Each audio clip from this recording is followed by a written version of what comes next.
Hello. Bago po tayo magsimula, nais ko pong batiin ang bawat isa po dyan sa Pilipinas ng magandang umaga po at lahat po ng nasa Asia din, saan buwan po kayo naroon sa Asia at ganoon din po mga kapatiran ko dito sa North America. At nais ko munang manlangin bago po tayo magsimula. Hallelujah!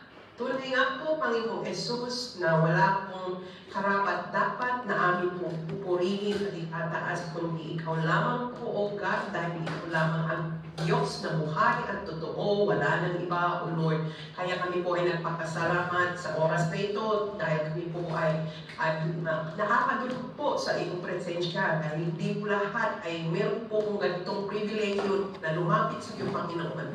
Kaya ngayon sa oras na ito, amin pong patuloy na aming tinataas ang aming mga sarili, maging ang iyong mga salita, O God. Dalangin po namin kung iyong banal na Espiritu na siya po gumabay sa amin at magbigay po ng kaliwanagan sa amin sa amin po pag-aaralan na iyong mga salita, O God. Hinihiling po namin na pagbuksan po ang aming pangunawa, maging ang aming mga mata na sa ganun makita po namin at iyong kalalutian sa pag-aaral po ng iyong mga salita, O God. Alikaw lamang po ang mapapulihan sa kalagitnaan po namin. Ito ang aming samot na langin sa dakilang ngalan ng ating Panginoong Jesus. Amen. Okay. Tayo po ay magbukas ng ating mga Bibles. Kung meron po tayo, no? Doon po sa 1 Peter chapter 3. So, ang pamagat po ng aking ipabahagi ngayon ay pagdurusa sa paggawa ng kabutihan. So, doon po sa verse 13, simulan po natin basahin. Sabi niya rito, sino ang gagawa ng masama sa inyo kung laging mabuti ang ginagawa ninyo? So, atin pong himay-himay ito, isa-iscreen po natin, hanggang sa verse 17 po. So, unahin muna natin itong verse 13 na pag-aralan. So, ang sabi po niya dito, sino daw ang gagawa ng masama sa atin? Sa inyo, sa akin, kung laging mabuti ang ginagawa natin. So, unang gusto kong ibahagi dito, unang punto ay ang pagiging followers of good or ang paggawa ng kabutihan, sumusunod sa mabuti. Dito po, sabi niya, ang tanong is, sino ang gagawa ng masama sa inyo? Kung tayo po ay nagdurusa ngayon, marami po tayong mga pinagdadaanan or marami tayong mga may nagdadalamhati, may mga pagsubok na hinaharap, no? Mga pagdurusang hinaharap. Hindi ko alam kung ano yung mga kadahilanan. Pero itong akaral po natin kanina is sabi niya, sino daw ang nagagawa sa atin ng masama kung tayo ay gumagawa ng mabuti. Ang aral po na matutulad po natin dito sa araw na ito ay ang paggawa po ng mabuti ng dahil sa ating pagsunod sa Panginoon ay may tutulog na maganda. So, ang sabi po niya doon ay be followers of good, maging masigasig po tayo sa paggawa ng kabutihan. Bakit po? Dahil ito po ay maganda pong tutulog sa atin.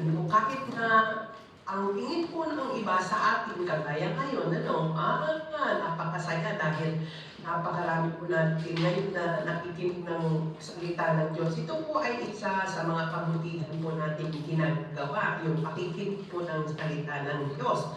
Ngayon, kung tayo ay tinukod or feeling natin ay kakaiba tayo dahil tayo ngayon ay naririto at nakikinig ng salita ng Diyos or tingin ng iba sa atin ay kakaiba tayo or nawiwerduhan po sila sa atin, huwag nating pansinin dahil ang ginagawa po natin ay mabuti. Hindi po masama, no? Hindi po masama na tayo po inagrito ngayon na talagang pinagbuhusan natin ng oras na maupo at makinig ng salita. Kaya po nang sabi ng ating MC kanina na huwag po natin istorbohin yung katabi natin, makinig po tayo ng mabuti dahil ito po ay maganda. At huwag natin pansinin kung ang iba sinasabi na weirdo tayo dahil mabuti yung ating ginagawa, no? So, ito po sabi niya, ang sabi niya is maging followers tayo ng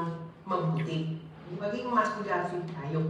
Ng buong puso, ng buong isip, ng buong lakas na mahalin natin ang Panginoon at sundan natin ang kanyang mga kautusan kahit na ang kapalit po nito ay pag-uusig po ng kapwa-tao.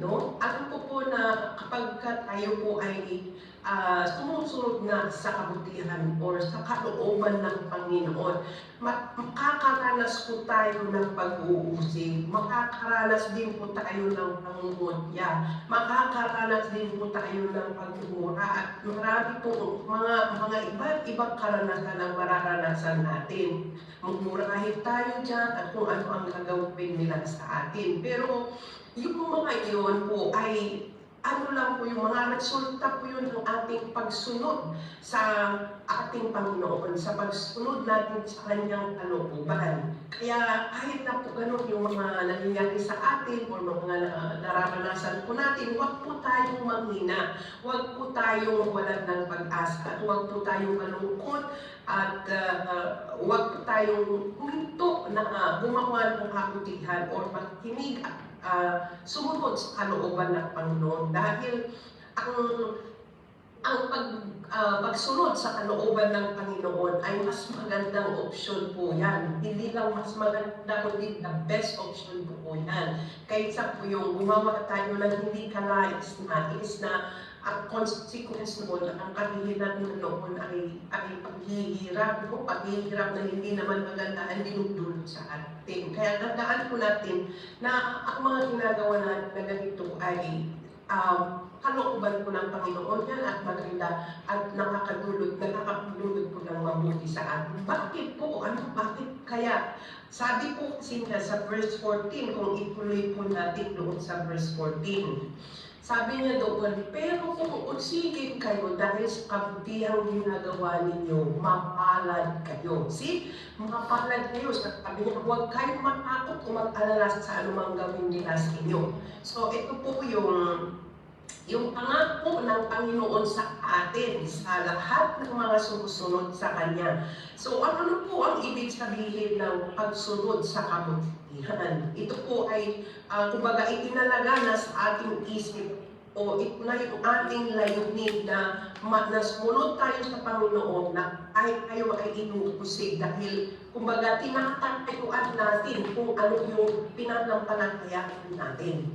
So maging bold tayo kahit na alam natin po na mapanganib po yung pagsunod po natin sa looban ng Panginoon. Dahil bakit po sinabi kong mapanganib? Dahil yun nga, mayroong mga pag-uusig na mangyayari. Katulad ng ngayon, doon sa ibang bansa, like in Nigeria, dahil sa kanilang pananampalataya, dahil sa kanilang pagsunod sa kalooban ng Panginoon is may mga pinupugutan ng ulo, may mga itinatagon na binabaon ng buhay dahil lang sa pagsunod nila sa kalooban ng Panginoon. Kaya risky din po yung mapanganib po. Pero it is very rewarding dahil sabi niya mapalad ang sinumang sumusunod sa Panginoon. Meaning to say na kapag tayo ay talagang itinalaga natin, kumbaga yun na yung layunin natin na sumunod sa kalooban ng Panginoon, gumawa ng kabutihan, ay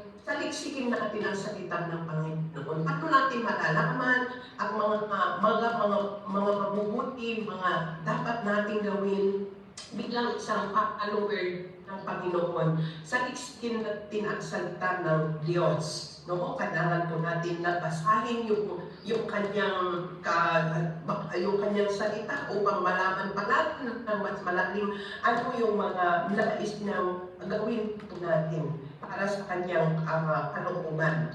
At yun po ay tatayuan natin at sa buhay po natin kung ano po yung mga natututunan natin sa pag-aaral natin sa salita ng Diyos. Dahil ang mga gumagawa ng ganon ay mapalad. Yun po yung sabi niya. At sinabi po niya na huwag tayong matakot, no? Dapat ang takutan natin ay ang Panginoong Diyos. Ito po ay takot na hindi po negative, kundi ito po ay paggalang. Kaya po yung pangalawang gusto kong ibahagi, yung point na gusto kong ibahagi. Huwag po tayong matakot sa mga taong umuusig sa atin, sa mga namumutya sa atin, sa mga nagmumura sa atin, sa mga nananakit sa atin. Bagkus tayo po ay matakot sa Diyos. Matakot sa Diyos in the sense na igalang po natin ang Panginoon, igalang natin ang Diyos. Dahil siya po ang dakilang Diyos at siya po ang mataas-taasan, siya po yung makapangyarihan sa lahat at siya ang may likha ng lahat-lahat, maging ikaw at ako. Kaya wag po tayong mamuhay na may takot sa tao or sa mga taong kumupudya sa atin. Those who push us sa mga opposition ng ating pananampalataya doon sa mga umuusig sa atin. Pero tayo ay magkaroon ng paggalang, magkaroon tayo ng pagsamba sa Panginoon. No? Pag-honor sa ating Diyos na banal. At saka sabi po niya na kapag tayo ay sumunod sa Kanya, sa Panginoong Jesus at makigasig sa paggawa, aasahan po natin na maraming magagalit sa atin, no? Maging ang mga pamilya natin, mga kaibigan natin, they will hate us, no? Magagalit sila dahil bakit ikaw nag-iba na ako? Kaya magburusa tayo, maupukot siya tayo. Gusto kong ibahagi yung aking yung testimony, no? Dahil ako ay dating Katoliko at ako po ay nanampalataya nung ako po ay nasa Hong Kong, no? Na-born again po ako doon. At dahil doon, ako po ay inusin ng aking pamilya. At sabi po nila, ako po ay nasasalipan ng masamang demonyo dahil yung aking pananampalataya ay tinatayuan ko at nakikita nila na hindi na ako yung katulad ng dati at yun ang sabi nila sa akin. Pero ganun pa man ako po ay patuloy sa panibagong buhay binigay ng Panginoon sa akin. Kaya alam ko po na kapag tayo po ay nanampalataya sa Panginoon, mararanasan po natin ang mga ito. Dahil hindi sinabi ng Panginoon na kapag tayo ay nanampalataya na sa Kanya ay bed of Moses na pinupuhay natin. Kundi ito po ay maraming pagsubok pa na ating mararanasan. Pero kung tayo ay binabalot ng takot sa tao, no, rather than yung takot sa Panginoon o pagkalat sa Panginoon, napaka-imposible po na magiging masigasig po tayo sa paggawa ng kabutihan at pagsunod sa kalooban ng Panginoon dahil mas natatakot tayo sa tao or mas iginagalang natin ang tao or mas binibigyan natin yung we're trying to please yung mga tao kaysa ang Panginoon. Pero yung pagsunod natin sa Panginoong Jesus, may maitudulot na kabutihan. Dahil ito ay magbibigay po ng kaligtasan po sa ating buhay na walang hanggan. Kaya mga kapatid, huwag po tayong manghihina.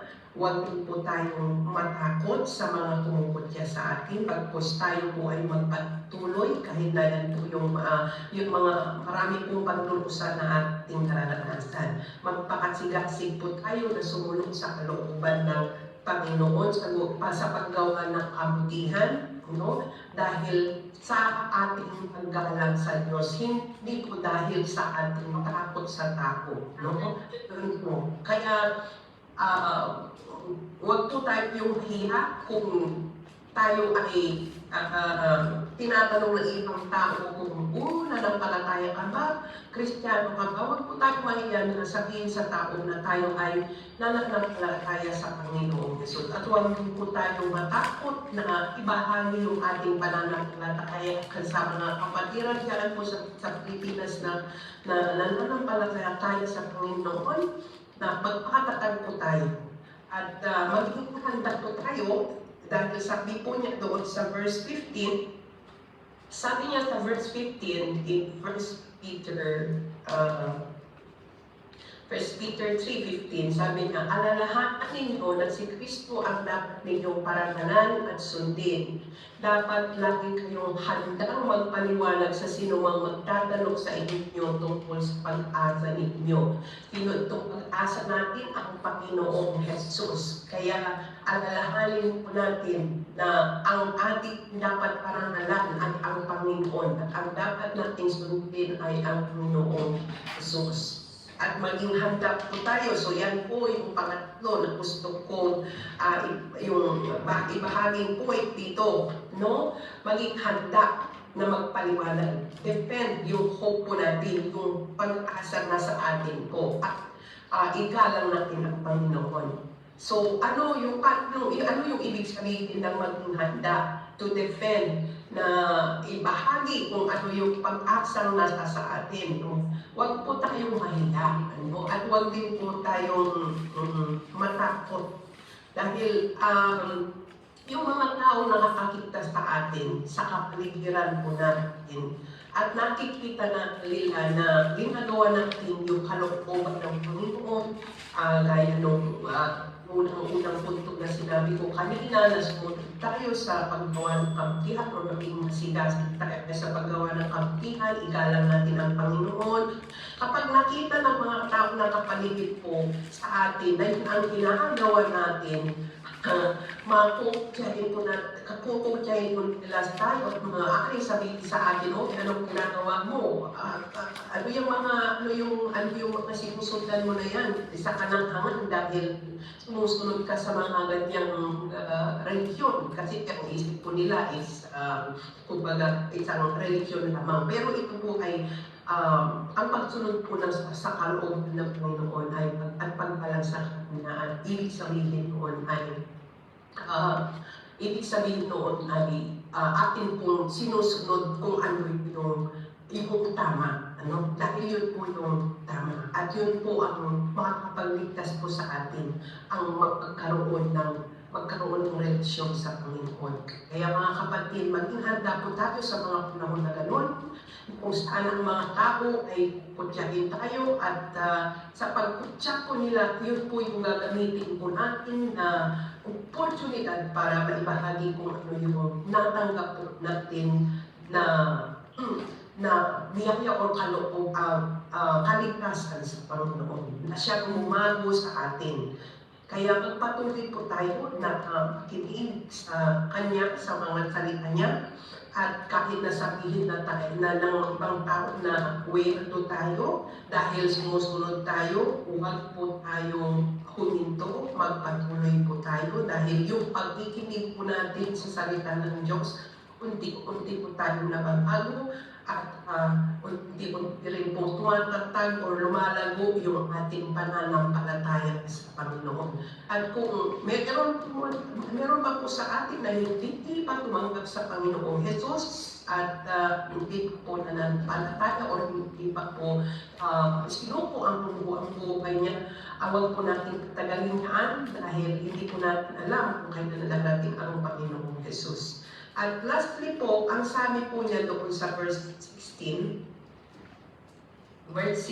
at saka 17, sabi po niya, at maging mahinahon at magalang kayo sa inyong pagsagot. Tiyakin ninyong laging linis ang inyong konsensya para mapahiya ang mga taong minama sa mga mabubuti ninyong gawa bilang mga tagasunod ni Kristo. So, ang pang-apat po na nais kong sabihin ay, sabi niya, magkaroon ng malinis na konsensya ka. No? Malinis na budhi. Have a good conscience. Magkaroon ng malinis na budhi.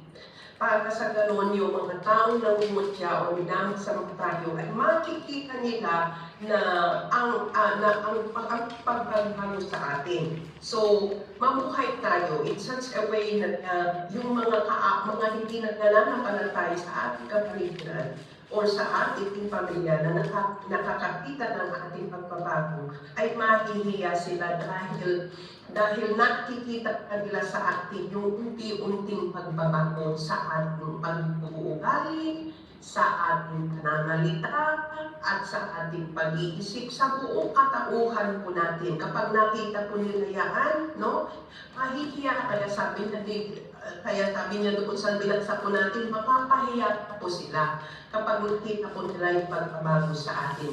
No? Dahil hindi, yung kanilang pangungutya, yung kanilang pag-aakot din sa atin, yung minamasama tayo, makikita nila na, hindi pala, totoo pala na yung nangyayari sa kanya. So, yun po yung dapat layunin natin, ano, na nakikinig ng salita at nananampalataya sa Panginoon, na layunin po natin na sa biyaya ng Panginoon, maging malaya po tayo. Gaya po ng inawit natin kanina, malaya tayo sa lahat ng mga kasamahan na siyang magdudulot ng ikasisira ng ating pagtutoo. Kaya kung tayo po ay nananampalataya na yun po dapat ang layunin natin sa biyaya ng Panginoon na tayo po ay maging malaya sa mga kasamaan para hindi po masira yung ating pagtutoo. At isa pang layunin po natin ay para nang sa ganun, yung mga kumukod sa atin ay mapapahiya. At layunin din po natin na lumalim pa yung ating pananampalataya, lumalim pa yung ating pagkaunawa doon sa kalooban ng Panginoon. Nang sa ganon, ang mga taong tumitingin sa atin o lagi pinapansin tayo, ay sila ay mamamangha nang dahil sa mga pagbabago nakikita nila sa ating buhay. Kaya ito po ang pangako ng Panginoon. Doon sa Matthew 5:10-12, panghawakan po natin ito, mga kapatid. In Matthew 5:10-12, sabi po niya, mapalad ang mga dumaranas ng pag-uusig dahil sa pagsunod nila sa kalooban ng Diyos, dahil makakasama sila sa kalian ng Diyos. Mapalad ang kayo kung dahil sa pagsunod ninyo sa akin ay ininsulto kayo kung inuusig at pinapatangan ng masama. Verse 12, sabi niya, ganoon din ang ginawa nila sa mga propeta noong una. Kaya maglalak kayo dahil malaki ang gantimpala ninyo sa langit. So yan ang pangako ng Panginoon sa atin. Kaya huwag po tayong matakot. Huwag po tayong mangamba. Kapag tayo ay nakakaranas ng mga ganitong pag-uusig, nang dahil sa ating pagsunod sa kalooban ng Panginoon, nang dahil sa ating pananampalataya. Yan po ang pangako niya. Kaya panghawakan po natin yung pangako na yan. At lastly po, ating pong balikan yung 1 Peter chapter 3 verse 15. Ano po yung sabi niya doon sa 1 Peter chapter 3 verse 17?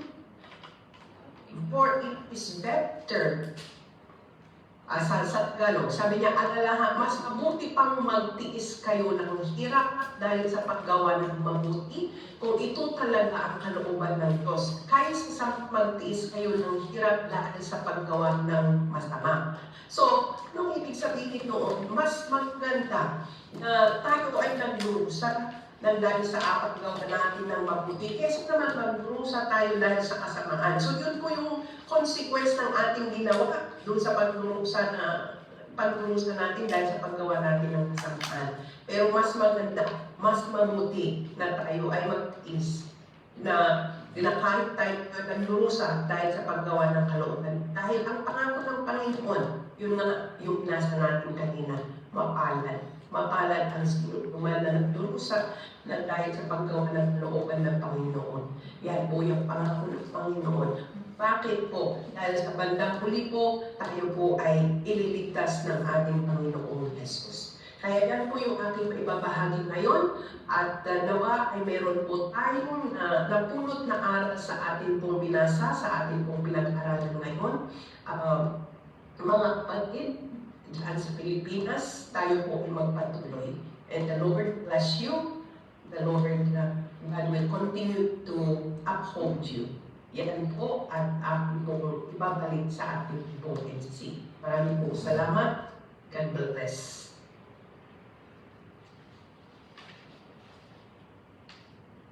Ipagpakan po natin ang Panginoon. Maraming salamat po. Pastor Joey Dasel sa iyong ibahagi sa umagang ito.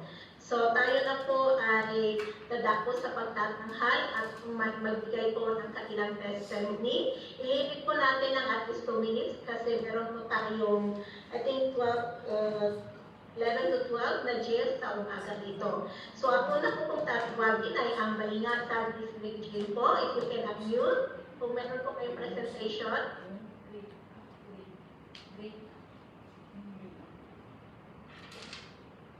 Meron po. Pero mapangit niya. Sige po.